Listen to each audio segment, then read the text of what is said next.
जय श्री कृष्ण।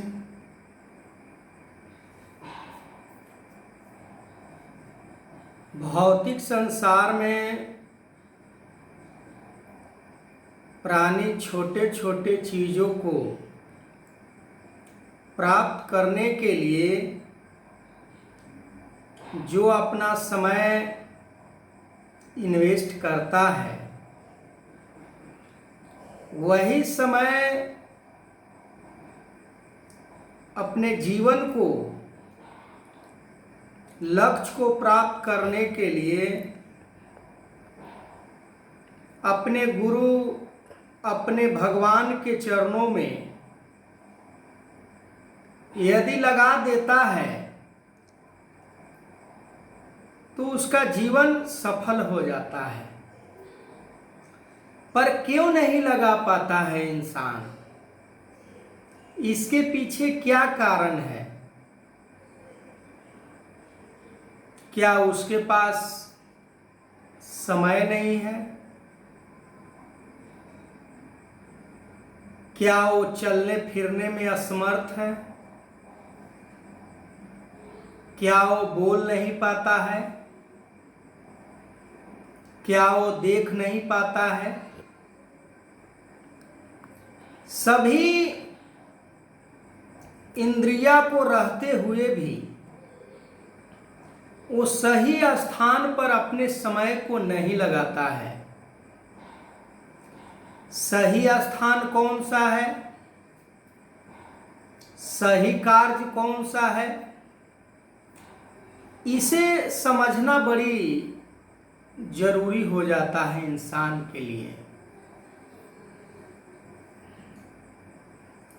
गीता का एक फरमान है कि सही कार्य वही है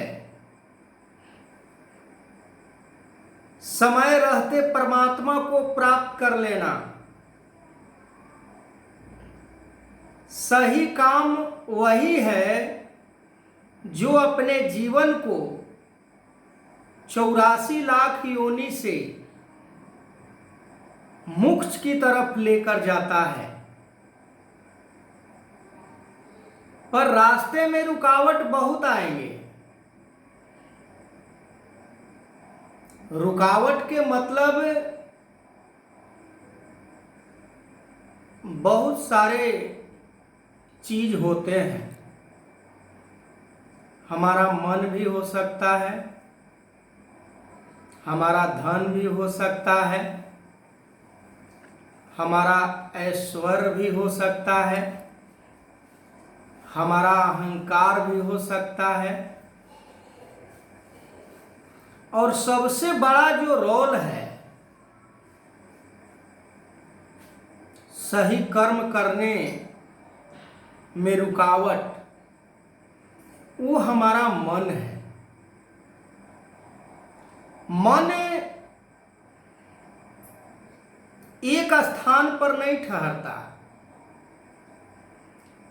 एक लक्ष्य के ऊपर नहीं ठहरता।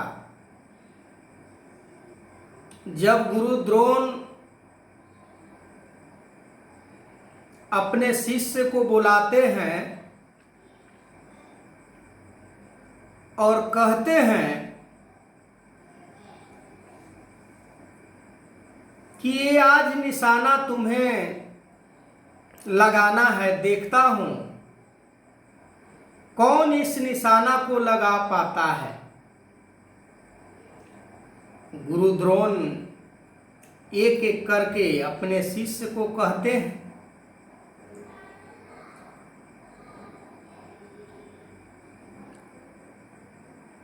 पंछी, पेड़ पर बैठे हुए पंछी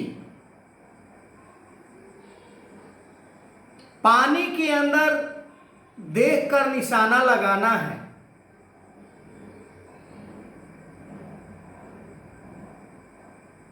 एक एक करके निशाना लगाने के लिए आते हैं। किसी ने कहा कि हमें पंछी का पंख दिखाई दे रहा है। किसी ने कहा कि हमें पंछी का पैर दिखाई दे रहा है, पर अर्जुन का जब बारी आता है तो अर्जुन एक ही बात कहते हैं कि माफ करना गुरुदेव, आज तो हमें आप भी नहीं दिखाई दे रहे हैं, आज तो हमें केवल उस पंछी का आंख दिखाई दे रहा है। और अर्जुन ब्रह्म ज्ञानी है, पक्का संत है, अपने गुरु का पक्का भक्त है। अर्जुन के मन के अंदर किसी प्रकार के छल चतुराई नहीं था, किसी प्रकार के लोभ लालच स्वार्थ नहीं था। अर्जुन के मन में किसी प्रकार के घृणा द्वेष नहीं था। अर्जुन के मन में अपना पराया के भेदभाव भी नहीं था। यदि भेदभाव अर्जुन के मन में होता, जैसे कि मैं पीछे वीडियो में जिक्र किया हूं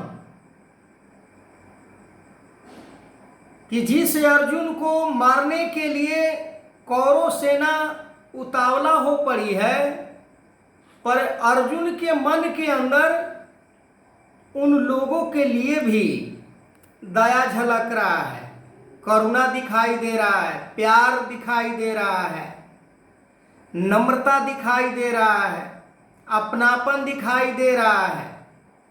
पर आज देखा जाता है कि भाई भाई का दुश्मन, भाई भाई से धन दौलत के लिए प्यार नहीं है, भाई से भाई को लड़कर मरते हुए आज देखा जा रहा है। आपसी भाईचारा समाप्त हो चुका, आपस में किसी से प्रेम नहीं है। उसका मेन क्या कारण है? मेन एक ही कारण हो सकता है, वो हमारा लोभ, लोभ लालच स्वार्थ। यदि इन गुणों से इंसान को ऊपर उठना है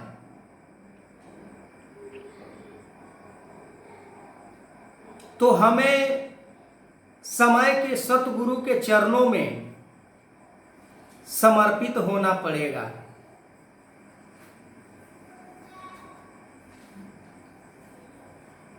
सभी को आदर सम्मान देना पड़ेगा। कोई पराया नहीं, कोई गैर नहीं, कोई निर्धन नहीं, कोई धनवान नहीं, कोई बड़ा नहीं, कोई छोटा नहीं। इसी को समदृष्टि कहा जाता है। इतना आसान भी नहीं कि समदृष्टि प्राप्त हो जाए। समदृष्टि यदि किसी प्राणी को प्राप्त हो जाता है तो सामने वाले का दुख, सामने वाले का पीड़ा, सामने वाले का कष्ट, सामने वाले का दर्द, वो अपना दर्द बन जाता है। सामने वाले का परेशानी अपना परेशानी बन जाता है। इसे समदृष्टि योग भी हम कह सकते हैं। सम भाव, समदृष्टि, ये गुण आते कहाँ से हैं? जब हम समय के सतगुरु के चरणों में समर्पित हो जाते हैं, मन वचन कर्मों से, केवल बातों से नहीं, केवल दिखावों से नहीं, केवल हवाबाजी से नहीं,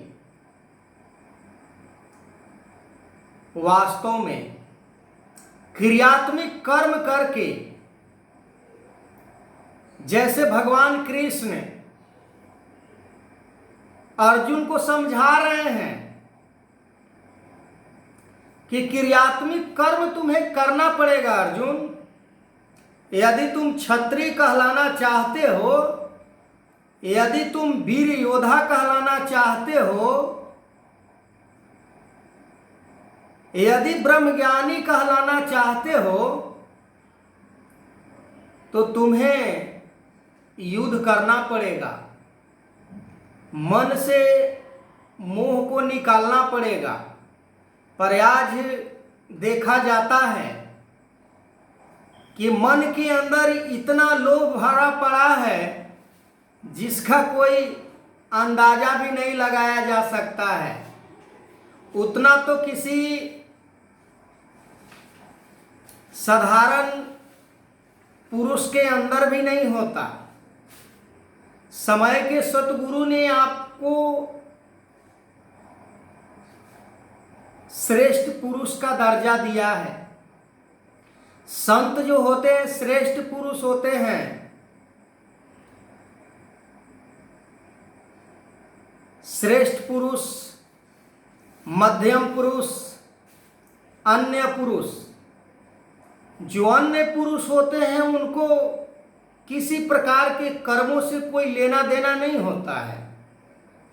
जैसा मर्जी वैसा वो करते चले जाते हैं। मध्यम पुरुष उनसे कुछ अच्छे कार्य करते हैं।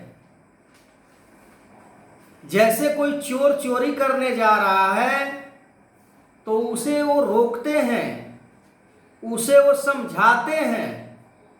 और जो श्रेष्ठ पुरुष होते हैं वो समझाते ही नहीं हैं, वो यहाँ तक उन्हें साजिशन सलाह देते हैं कि तुम चोरी किस लिए करते हो, तुम किसी के घर में डाका किस लिए डालते हो, क्या अपने सुख के लिए, क्या 2 वक्त की रोटी के लिए, क्या धन वैभव अर्जित संग्रह करने के लिए।